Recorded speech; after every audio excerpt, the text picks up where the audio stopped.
Salut à tous et bienvenue sur la première vraie vidéo de ma chaîne YouTube. Avec tout ce qui se passe actuellement, je me suis dit que c'était le bon moment pour vous divertir et amener un petit peu d'humour dans vos vies. Depuis plus de 2 mois maintenant, j'habite sur l'île des Dieux. L'île où j'ai toujours rêvé d'aller, Bali.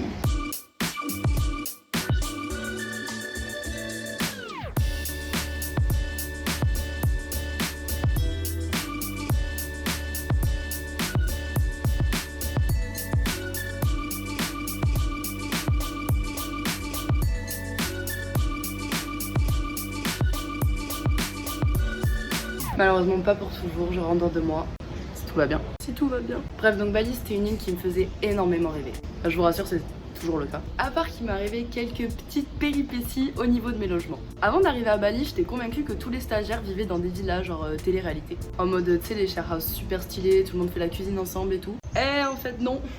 T'habites dans ce qu'on appelle des guest house où t'as ton appart individuel. Bien sûr que les villas de ouf existent. Mais bon, c'est pas vraiment dans mon budget d'étudiante fauchée, tu vois. Donc t'as des guest house qui sont juste trop cool et d'autres pas trop cool. Pour aller à Bali, j'ai fait appel à un organisme qui m'a absolument tout trouvé, à savoir le visa, le stage et le logement. Ouais, j'étais dans le rush. En fait, j'avais juste à arriver et à m'installer, c'est génial. Et c'est là que commence le marathon. J'ai fait exactement 4 logements en 2 mois. Alors que j'étais quand même censée rester dans le même logement, mais 4 mois de stage. C'est parti.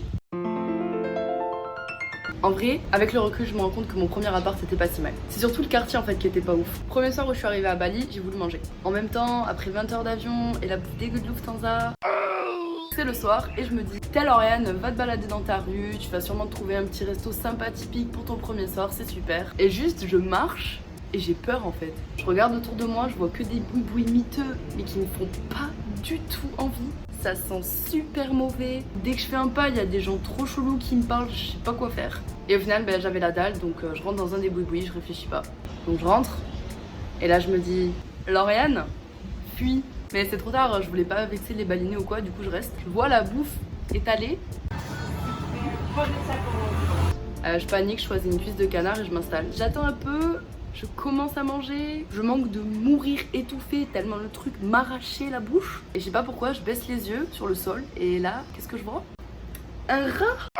Mais le rat très gros, le vrai gros rat. Je sais pas, sur le coup, j'étais pas trop choquée, je me suis dit, tu sais, c'est normal. Enfin, bref, du coup, j'ai pas mangé grand chose, voire rien. J'ai laissé un gros pourboire tellement j'avais honte. En vrai, il y a moyen, je suis la seule touriste blanche et blonde qu'ils aient eu dans leur vie. Du coup, j'ai mangé dans ce charmant petit warung. Ça pour dire que trouver à manger dans ma rue c'était très compliqué. Bon, je vous rassure de suite, c'est pas tous les warung qui sont comme ça. Warung veut dire restaurant. Ma rue du coup. Dans ma rue en fait il faut vraiment garder les yeux grands ouverts, mais très grands ouverts. Parce que si c'est pas le cas, tu tombes dans les égouts.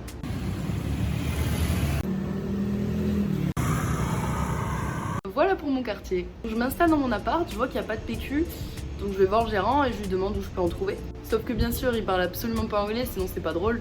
J'avais pas encore de carte SIM, du coup j'utilisais le traducteur de son téléphone. Ce fut très compliqué et on a parlé comme ça pendant les 2 semaines et demie où j'y suis restée. Au final tranquille, j'ai pu trouver tout ce dont j'avais besoin. Mais bon, quand tu débarques solo dans un nouveau pays, surtout l'Asie, se retrouver dans un quartier qui craint sans personne qui parle anglais, tu vois, c'est pas le feu. Petit aparté, on essayait de me voler mon portable dans cette rue à exactement mes 20 mètres de chez moi. Mais bon, c'est ma faute. On m'avait dit qu'il fallait pas avoir le portable quand t'es sur le scooter. Je l'avais dans ma main. Il y a 2 mecs en scooter qui passent derrière nous et le gars essaye de me l'arracher. Il m'a fait mal d'ailleurs, le petit bâtard. Enfin, bref, on s'en fout. Du coup, en soi, mon appart, il était pas trop mal, à part sur quelques points. J'avais la wifi que sur le balcon et encore, c'était quand elle voulait bien marcher. Ce balcon-là. L'eau de ma douche sortait du pommeau 1 fois sur 2. Un peu relou du coup quand t'es au milieu de ton shampoing, tu vois le truc. Le soir il y avait des cafards qui couraient dans l'herbe, mes insectes préférés. Du coup ça c'est normal, vous verrez par la suite. Et le soir je voyais très souvent des gros rats. En direct les gars, voilà. Mais globalement, franchement, ça va. J'avoue que j'étais un petit peu déçue quand même parce que je m'attendais à rencontrer plein d'étrangers. Sauf que tous les gens qui vivaient là où j'habitais parlaient pas du tout anglais. Et dernier point, je me suis fait enfler sur le prix. Mais high level. Mon organisme chéri m'avait dit, oui Lauriane, tu sais à Bali, même si t'arrives le 11 du mois, tu dois payer le mois entier, c'est comme ça que ça marche. C'est absolument faux. J'ai donc payé le mois entier pour 2 semaines et demie. Super. Sans oublier l'électricité que tu dois payer à la fin quand tu t'en vas. Bon, je vous montre quand même ma petite guest house. C'était joli quand même. Petit changement de décor pour vous parler du logement numéro 2. J'ai eu l'occasion de me faire plein d'amis à Bali, dont des Indonésiens. J'avais mon petit groupe de locaux que je rejoignais sur la plage le soir à Kuta Beach pour chanter et regarder le coucher de soleil. J'allais souvent les voir et l'un d'entre eux un jour m'a dit qu'il allait déménager et que si j'avais envie, je pouvais récupérer son logement. Je suis donc allée visiter. Alors là pour le coup, on est très loin du glamour du premier. Mais je dois avouer que le prix était extrêmement bas et que je voyais énormément d'avantages à le prendre. Déjà, premier avantage et l'avantage le moins négligeable, 5 minutes à pied de la plage. Je me suis dit que j'allais pouvoir aller bronzer, surfer, tout ça. En plus, c'était vraiment là où tout se passait, 70 mètres de toute la grande rue de Kuta des boîtes de nuit, donc je me suis dit, nickel, je vais jamais m'ennuyer. Des restos absolument partout, puisqu'endroit très touristique. Et comme j'allais payer moins cher, j'allais avoir forcément plus d'argent pour faire plus de trucs cool le week-end. Par contre, le logement lui-même, c'est vraiment un autre délire. Pas d'eau chaude. La douche, tu te douches clairement dans tes chiottes, à l'eau froide. Enfin, tiède du coup, parce qu'on est quand même à Bali. Pas de lavabo. Tu te brosses donc les dents dans ta douche. Super. Il n'y avait pas de vraie clim. Genre, c'était une vraie clim, mais ça soufflait chaud. Pas de piscine, mais bon, du coup, pas grave, parce que t'as la plage à côté. Et enfin, pas de wifi. Clairement, on peut vraiment pas dire que c'était le luxe. Sauf que le problème, c'est que le fait de côtoyer des Indonésiens, je me suis un petit peu senti pousser des ailes. J'ai eu une poussée de je sais pas trop quoi. Et je me suis dit, c'est une super expérience, ça va trop te faire du bien. Il s'est passé quoi dans ma tête? Je pense que je me suis fait droguer ou quelque chose comme ça. J'avais vraiment envie de vivre dans un confort moindre parce que j'étais sûre que ça allait m'apprendre à me contenter de peu. Puis surtout, j'étais là, écoute, si mon pote il vit ici, pourquoi moi je pourrais pas? Pourquoi au prétexte que je suis française et habituée au confort, je pourrais pas m'adapter à ce mode de vie? Et du coup, moi qui suis adaptable de base, je pense que je me mets un gros 2 sur 10. Pour vous dire, j'ai gardé l'appart une semaine et j'y ai dormi 2 fois. Enfin du coup une. Quand j'ai pris l'appartement, j'ai fait un petit voyage de quelques jours. Du coup, j'étais pas de suite dans cet appart. Pourquoi n'y ai-je dormi qu'une fois? Eh bien c'est très simple. Parce que j'avais très peur de tout. Le truc était infesté de cafards. Il y en avait partout. Dans ma douche, chez moi, sous mon lit, par terre. Il y en avait partout. Et honnêtement, je déteste les cafards. C'est vraiment un truc qui me dégoûte, mais au plus haut point. Première douche aussi dans ma douche toilette, un petit scolopendre qui faisait sa vie à côté de mes pieds. Je viens de prendre ma douche, donc j'avais avec moi cette espèce de truc rampant, je ne sais absolument pas ce que c'est. Et ce putain de lézard. Non mais honnêtement, c'était juste pas possible. Le premier soir, je ne sais pas par quel miracle, me connaissant, j'ai réussi à dormir avec toutes les lumières allumées pour faire fuir les cafards. Ah bon, c'est psychologique. Par contre, le deuxième, les gars. J'étais tranquille dans mon lit, c'était 2h du matin, je n'avais plus de 4G et comme il n'y avait pas la wifi, plus internet. Je commence tout doucement à m'assoupir et croyez-moi si vous voulez, je vous jure, je me fais réveiller par un truc que j'entends dans mes toilettes. Quelques jours avant, en plus, j'ai une pote qui m'a envoyé une photo d'un serpent qui sort de toilette en Thaïlande. Moi, j'étais là, oh là là, mais qu'est-ce qui se passe? Clairement, j'ai pas réfléchi, je me suis levée, j'ai pris mes affaires et je suis partie. J'ouvre ma porte, 3 cafards à mes pieds. Je cours comme une tarée jusqu'au portail. J'arrive dans la rue. À Bali, il n'y a pas de limitation de son comme en France. Genre, t'es devant une boîte de nuit, t'as l'impression que tes oreilles vont exploser. Je suis en train de marcher, je passe de musique boum boum boum à musique boum boum boum. Les de taxi qui font que me dire taxi, blablabla. Genre, laisse-moi tranquille, je suis en train de faire une crise de panique. J'arrive même pas à leur répondre tellement je suis en train de lutter pour pas tomber dans les pommes. À un moment, je traverse la route, j'ai failli me faire écraser par une voiture parce qu'il faut savoir qu'à Bali c'est très compliqué de traverser la route. Là, je vois un hôtel, du coup, je rentre dedans. J'essaye de demander au mec de la réception la wifi, sauf que j'arrive pas à parler, mais littéralement. Je rigole pas, vraiment les mots étaient keblo ici. Ils voulaient pas sortir.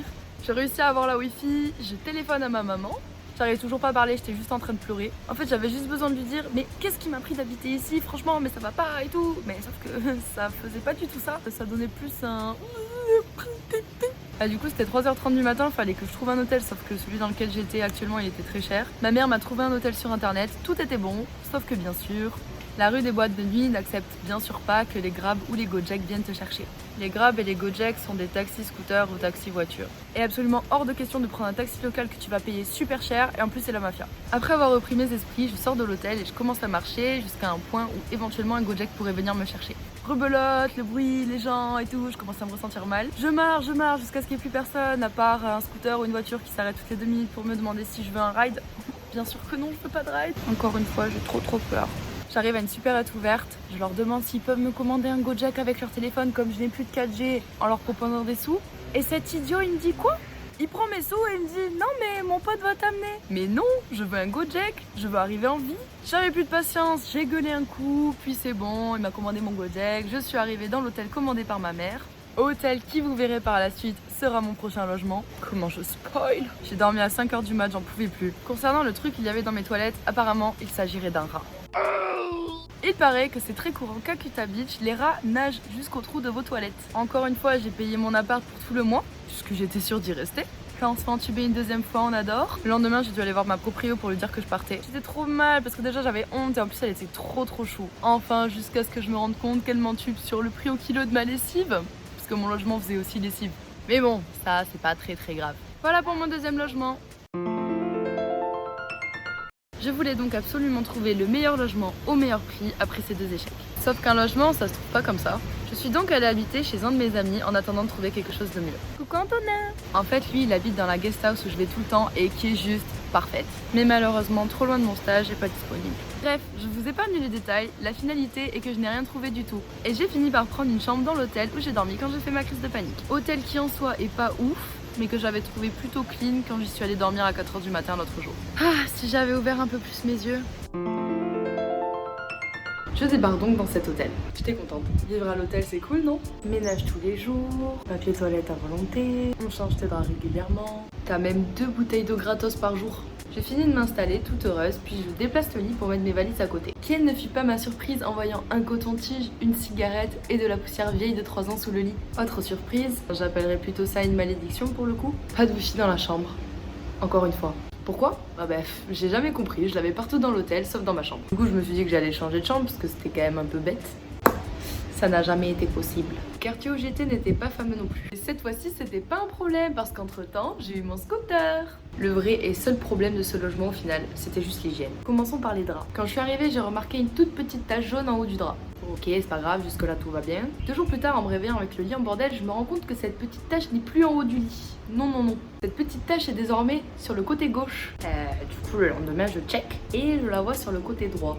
Vous vous rendez quand même compte que ça signifie qu'il ne changeait pas les draps, mais qu'il les tournait. C'est absolument dégueulasse. À tout moment, tu crois que t'as tes draps propres, en fait, t'as juste ta tête là où t'as mis tes pieds 2 jours plus tôt. Même chose, le 3e jour, je fais tomber un petit bout de crème hydratante dans la salle de bain. Et je le nettoie pas pour faire un test. Ce petit bout de crème sera-t-il toujours présent demain? Les gars, je vous jure sur la vie de tous les gens que j'aime, 1 mois plus tard, il était toujours là. Ce qui signifie que ma douche et ma salle de bain n'ont pas été nettoyés pendant 1 mois. Bon, 1 semaine après être arrivée, quand même, je suis allée leur dire que mon lit c'était dégueu, que les draps, j'avais capté qu'ils les tournaient parce que je suis pas teuteux, tu vois. Et ils se sont trop excusés, genre ils m'ont dit oui, c'est absolument inadmissible, on va nettoyer ça demain, ne vous inquiétez pas. Autant vous dire que 3 jours après, c'était toujours pareil. Et 4 jours plus tard, ils ont enfin fini par nettoyer. Donc nettoyer pour eux, ça signifie essuyer la poussière sur une distance de 20 cm et laisser toute la merde au milieu. Donc peut-être même qu'ils l'ont poussé, je sais pas trop. Heureusement, j'étais pas souvent chez moi. Je vous jure, en vrai, je me faisais tellement des films. J'étais là, putain, depuis combien de temps ma douche a pas été nettoyée avant que j'arrive? Depuis combien de temps ils ont pas changé les draps? Heureusement, mais heureusement, je suis très fière de moi. Je me douchais avec mes tongs depuis le départ, j'ai toujours fait ça. Et en vrai, pour le petit bout de crème hydratante, j'en ai pas parlé parce que je voulais vraiment faire ce test. Je pense que je suis un peu maso, j'aimais bien être vénère à chaque fois que je rentrais. C'était mon petit kiff. Enfin voilà, c'est fini pour le logement 3. Quand j'étais dans cet hôtel, je me suis fait une pote qui elle aussi cherchait une guest house sympa. Coucou Loulou! Elle a donné corps et âme pour nous trouver un truc vraiment bien dans notre budget pour elle et moi et une copine à nous. Et le miracle s'est produit. Elle nous a trouvé la guest house, le logement final qui clôture cette magnifique histoire. Celui dans lequel je suis en train de me filmer. Et exactement le même prix que mon ancien hôtel. C'est du délire. Excepté que, vous vous doutez bien que si ça avait été parfait, ça aurait pas été drôle. Donc voilà, il y a tout de même 2-3 trucs qui sont pas cool. La porte de ma chambre ne ferme pas. C'est-à-dire qu'il y a un trou de 3 cm, on va dire, dans la porte. Donc en soi, c'est pas gênant parce que je suis à l'étage, sauf que si, du coup, parce que j'ai beaucoup de geckos dans ma chambre. Oui, les geckos, c'est très mignon, tout ça, ça mange les moustiques, les araignées. Sauf que ces petits lézards font des cacas. Et en quantité très grande. Crotte de gecko, crotte de gecko, crotte de gecko. Crotte de gecko, crotte de gecko, crotte de gecko, crotte de gecko, crotte de gecko, crotte de gecko, crotte de gecko. Ils font aussi des larves. Larves qui se retrouvent dans ma salle de bain, sur mes murs, par terre, et qui bougent. Le truc qui sert normalement pour les fesses me sert à virer les larves de gecko. Hop là. Et la dernière fois, il a plu et je me suis retrouvée avec les petites mini grenouilles aussi dans ma chambre. Ouais, vous allez me dire c'est mignon tout ça, mais moi c'est vrai que tu vois, avoir une petite grenouille dans ma chambre c'est pas ouf.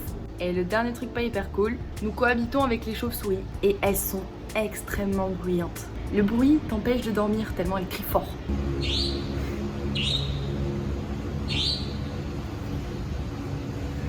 Mais à part ça, ma chambre est trop grande. J'ai un balcon trop bien et sans vis-à-vis.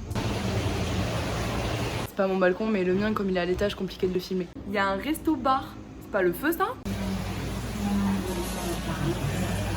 Sans oublier la petite piscine qui fait la diff. Tout ça pour dire qu'il m'aura quand même fallu rencontrer Louise. Je devrais pas dire ça, elle va être trop contente. Pour enfin habiter dans un endroit super stylé après 2 mois de grosses galères.